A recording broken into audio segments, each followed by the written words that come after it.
अधिकार सर्वांना आहे।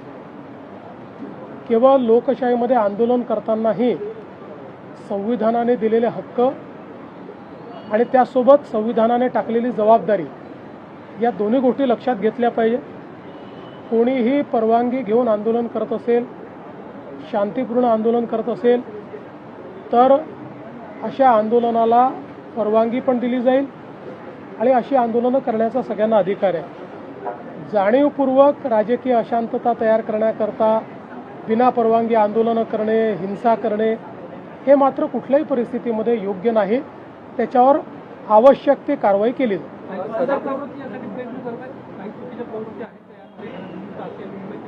बघा, एक गोष्ट तर निश्चित आहे की कुठलंही आंदोलन आपण बघितलं, ज्यावेळेस आंदोलन फेसलेस असतं त्यावेळी काही प्रवृत्ती त्या आंदोलनात शिरतच असतात आणि त्या प्रवृत्ती त्या आंदोलनाचा फायदा घेऊन त्या आंदोलनाच्या खांद्यावर बंदूक ठेवून आपलीही स्वार्थ कशी आपल्याला पूर्ण करता येतील असा प्रयत्न करत असतात। अधिकार